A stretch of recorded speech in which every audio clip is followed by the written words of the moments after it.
আসসালামু আলাইকুম এভরিওয়ান, আশা করি আপনারা সকলে অনেক বেশি ভালো রয়েছেন। আজকের ভিডিওতে আমরা দেখবো যে কিভাবে আপনার বাসার ঘড়িটি আপনি নিজের হাতে ঠিক করে নিতে পারেন। তো আমরা এখানে দেখতে পাচ্ছেন একটি ওয়াল ঘড়ি রয়েছে। তো এটি নষ্ট হয়ে গিয়েছিল, এখন আমি এটিকে রিপেয়ার করে দেখাবো। তো এটি রিপেয়ার করতে আপনাদেরকে কোনো বাজারে হায়ারিং করে আপনার টেকনিশিয়ান খুঁজতে হবে না এবং কোনো মেকানিকের দোকানেও নিয়ে যেতে হবে না। আপনারা ঘরে বসে এটি ঠিক করে নিতে পারেন এবং খুব সহজে। জাস্ট আপনাদেরকে আইডিয়া দেবো যেটি কীভাবে আপনারা নিজেরা ঠিক করে নিতে পারেন। এটি ঠিক করার জন্য আপনাদেরকে একটি কম্বিনেশন প্লায়ার্স আর একটি নিয়ন টেস্টার প্রয়োজন হবে। আপনার এই কম্বিনেশন প্লায়ার্স আর নিয়ন টেস্টার সংগ্রহ করে নেবেন এবং এটি কীভাবে ঠিক করতে হয় তা আমি ভিডিওতে দেখিয়ে দিচ্ছি। আপনারা অবশ্যই ভিডিওটি না টেনে দেখবেন এবং চ্যানেলটিকে সাবস্ক্রাইব করে আমার সাথেই থাকবেন। তো দেরি না করে চলুন শুরু করে দেখো আমাদের মূল ভিডিওটি। পুরো ভিডিও দিরাতে আমি এমডি আসিফুল, আপনারা দেখছেন আসিফ ইন্টু ওয়ার্ল্ড। ভালো লাগলে অবশ্যই চ্যানেলটিকে সাবস্ক্রাইব করে আমার সাথেই থাকবেন। বন্ধুরা, এখন আমি ঘড়ির গ্লাসটি খোলার জন্য চেষ্টা করতেছি। আপনারা ইতিমধ্যে দেখতে পাচ্ছেন।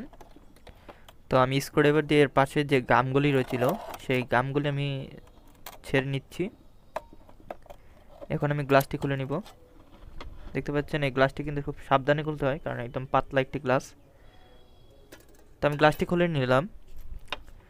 এবার দেখব যে ঘড়ির যে সেকেন্ডের কাঁটাটি রয়েছে সেটা সবার উপরে থাকে, দেখতে পাচ্ছেন, সেটা আমি খুলে নিয়েছি।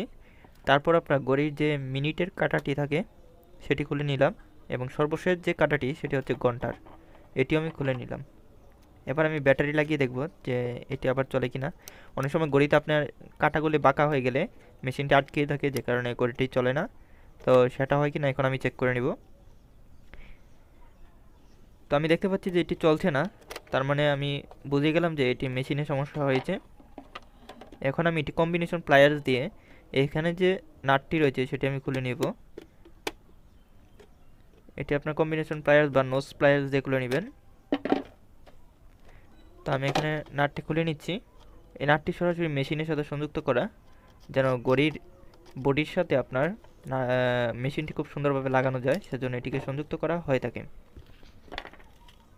তো আমি এটি খুলে নিলাম। এটি খুলে আমি এখন হালকা আপনার এটির মধ্যে প্রেসার দিব। প্রেসার দেওয়ার কারণ হচ্ছে যে অনেক সময় এই মেশিনগুলি আপনার যে ভিতরে যে ফিনিয়ামগুলি থাকে সেগুলো নাড়াচাড়া অবস্থা করার কারণে এগুলো জায়গা থেকে সরে যায়। তো যখন এভাবে আপনারা হালকা হালকা প্রেসার দেবেন তখন এগুলো আবার একুরেটভাবে বসে যেতে পারে। এখন আবার যখন আপনি ব্যাটারিটি লাগাবেন তখন মেশিনটি চলতে পারে। তো দেখি আমি এটি চলে কিনা, আমি চেষ্টা করে দেখতেছি। তো আমি ব্যাটারি কানেকশন দিয়ে দেখলাম যে এটি চলে না। আপনাদেরকে আমি সেকেন্ডের কাঁটাটি লাগিয়ে দেখাচ্ছি যে এটি আসলে চলে কিনা। না, আপনারা ইতিমধ্যে দেখতে পাচ্ছেন যে এটি চলছে না। আমি সেকেন্ডটি কাঁটাটি আবার খুলে নিলাম। এবার আমি ব্যাটারিটিকে খুলে নিচ্ছি। এই আপনার ঘড়ির মেশিনের ব্যাটারি কিন্তু 1.5 ভোল্ট হয়ে থাকে। তো আমি এখন একটি নতুন মেশিন মার্কেট থেকে ক্রয় করে নিয়ে আসছি, যেটি 30 থেকে 40 টাকা নিয়েছে আমার কাছ থেকে। 40 টাকা নিয়েছে।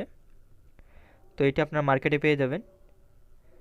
আপনারা নিজেরাই এটি সংযুক্ত করতে পারবেন, একদম ইজিভাবে আপনারা এটি সংযুক্ত করতে পারবেন। আমি সেকেন্ডটি কাঁটাটি লাগিয়ে দেখবো যে আমার মেশিনটি ঠিক আছে কিনা। আমি ব্যাটারি সংযুক্ত করে নিলাম। দেখতে পাচ্ছেন আমার সেকেন্ডটি কাঁটাটি ঘুরছে, তার মানে আমার এই মেশিনটি ওকে আছে, সম্পূর্ণভাবে ওকে আছে। এখন আমি এই মেশিনটিকে এই ঘড়ির যে বডিটা রয়েছে সেটির সাথে আমি সুন্দর করে সংযুক্ত করে নেব। তার আগে আমি নাটটি খুলে নিচ্ছি।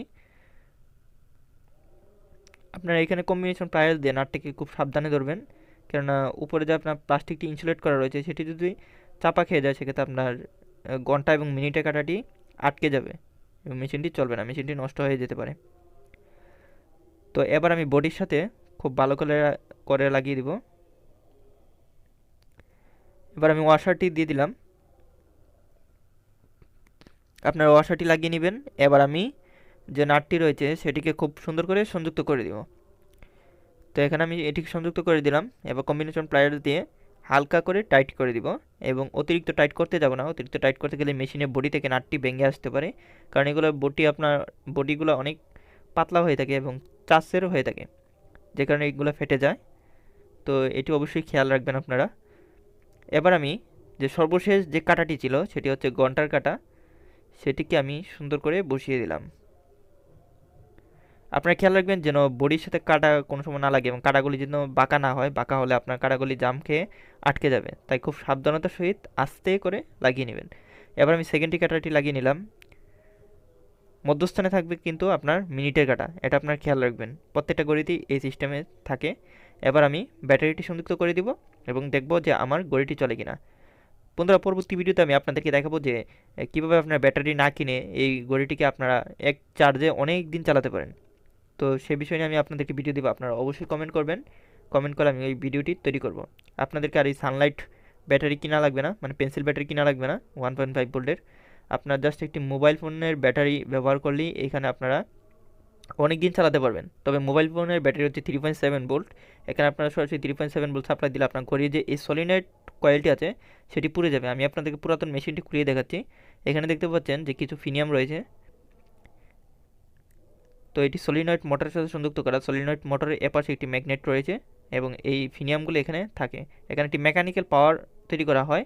মেকানিক্যাল পাওয়ারটি হচ্ছে কি, এইখানে যে আপনার সলিনয়েড মোটরটি চলে সেখানে আপনার সেকেন্ডের জন্য একটা গতি অনুযায়ী চলে এবং মিনিটের জন্য একটা গতি অনুযায়ী চলে এবং ঘন্টার জন্য একটা গতি অনুযায়ী চলে। এখানে মূলত এই মেকানিক্যাল পাওয়ারটি ব্যবহার করা হয়।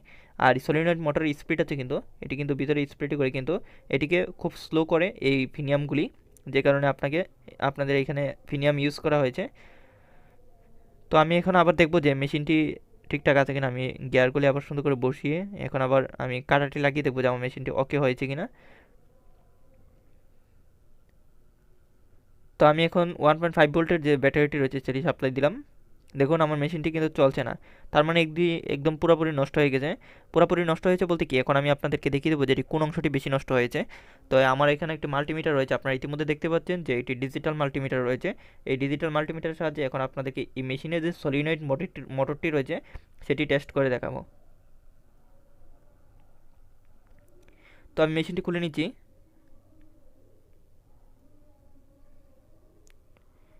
এবার এইখানে দেখতে পাচ্ছেন কিছু ফিনিয়াম রয়েছে, এই ফিনিয়ামগুলো আমি খুলে নিচ্ছি। তারপর পরেই আপনারা দেখতে পারবেন যে এখানে একটি সলিনয়েড মোটর রয়েছে যেটার মধ্যে কয়েল ওয়াইন্ডিং করা রয়েছে এবং এর পাশে একটি ক্রিস্টাল ক্যাপাসিটর লাগানো রয়েছে। এই ক্যাপাসিটরটি আমি খুলে নিব। মূলত নষ্ট হলে আপনার এই সলিনয়েড মোটরের মধ্যে এই ক্যাপাসিটরের কানেকশনটি নষ্ট হয়ে যায়, এই ক্যাপাসিটরের মান দেখায় না। এবার আমি ডিজিটাল মাল্টিমিটারটিকে ডায়োড মোডে সিলেক্ট করব। দেখতে পাচ্ছেন আমি মাল্টিমিটারটিকে ডায়োড মোডে সিলেক্ট করে নিলাম। হয়তো আপনাদের বাসা বাড়িতে মাল্টিমিটার নাও থাকতে পারে, তো আপনারা করবেন কি, সরাসরি মেশিনটি পরিবর্তন করে নেবেন, কারণ আপনারা তো এই সামান্য কাজের জন্য এই মাল্টিমিটার ক্রয় করতে হবে না। আর যদি থাকে তাহলে তো আপনাদের জন্য ভালো কথা, আপনারা টেকনিশিয়ান ছাড়াই ঠিক করে নিতে পারবেন। আর মাল্টিমিটার না থাকলে আপনারা টেকনিশিয়ান ছাড়া ঠিক করে নিতে পারবেন, জাস্ট মেশিনটি খুলে আপনারা লাগিয়ে দেবেন। কারণ মেশিনটির মূল্য তো বেশি না, 30 থেকে 40 টাকায় আপনারা এটি মার্কেটে পেয়ে যাবেন। আর দারাজ থেকে যদি আপনারা 2-3 পিস একসাথে আনেন তাহলে আরও কমে পাবেন, 15 থেকে 20 টাকা করে আপনারা এই মেশিনটি পেয়ে যাবেন। তো দেখতে পাচ্ছেন আমি এগুলো লাগিয়ে নিচ্ছি। এখন আমার ঘড়িটি সম্পূর্ণভাবে ওকে, মানে ঘড়িটি চলছে, আপনারা ইতিমধ্যে দেখতে পাচ্ছেন। এবার আমি গ্লাসটিকে গাম দিয়ে লাগিয়ে দিব। তো আমি ভিডিওতে দেখাবো না এই গ্লাসটি কীভাবে লাগিয়েছি। তো গাইস, আমরা দেখতে দেখতে ভিডিও শেষ পর্যায়ে চলে আসলাম। এই ভিডিওতে আমি আপনাদেরকে দেখালাম যে কীভাবে খুব সহজে আপনার বাসার ঘড়িটি নষ্ট হয়ে গেলে আপনি নিজের হাতে ঠিক করে নিতে পারেন এবং কোনো টেকনিশিয়ান দেখানোর প্রয়োজন হয় না। এখানে যে মেশিনটা আমি লাগিয়েছি সেটা মূল্য মাত্র 40 থেকে 50 টাকায় আপনারা যে কোনো ইলেকট্রনিক্স শপে পেয়ে যাবেন এবং অনলাইন থেকে কিনলে আপনার daraz.com পেয়ে যাবেন। তো অনলাইন থেকে না কিনলেই ভালো হয়, কারণ এই ঘড়ির মেশিনগুলো অনেক সময় রাস্তা নষ্ট হয়ে যায় বা কোনো চাপ পড়লে এই ঘড়ির মেশিনগুলো নষ্ট হয়ে যায়। তো আপনারা লোকাল মার্কেট থেকে কিনবেন। তো 40 থেকে 50 টাকার মধ্যে আপনি মেশিনটি পেয়ে যাবেন। তো এই গরিব মেশিনগুলো নষ্ট হলে হয় কি, এগুলো ঠিক করা যায় না, এগুলো জাম বেঁধে যায়। আমি আপনাদেরকে অলরেডি এখানে যে সলিনয়েড মোটরটি ছিল সেটিকে আপনাদেরকে আমি মেপে দেখিয়েছি, যেটি কয়েলটি ঠিক আছে, কিন্তু এইখানে যে আপনার একটি ক্রিস্টাল ক্যাপাসিটর রয়েছে ওইটা নষ্ট হয়ে গেছে, যে কারণে আপনার এখানে এই গরিব মেশিনটি কাজ করতেছে না। আর এখানে যে ফিনিয়ামগুলি ছিল সেগুলো কিছু নষ্ট হয়ে গেছে। এই যে আপনারা এখানে যে ফিনিয়ামগুলি দেখতে পাচ্ছেন এগুলোর সাইডগুলি অনেকগুলো ক্ষয় হয়ে গেছে, যে কারণে এই ঘড়িটা নষ্ট হয়ে গেছিলো। এখন আমি এখানে একটি নতুন মেশিন লাগিয়ে দেওয়ার কারণে এই ঘড়িটি চলছে। তো আজ এই পর্যন্তই, দেখা হচ্ছে নতুন কোনো ইন্টারেস্টিং ভিডিও নিয়ে। সে পর্যন্ত সকলে ভালো থাকুন, সুস্থ থাকুন। আসসালামু আলাইকুম।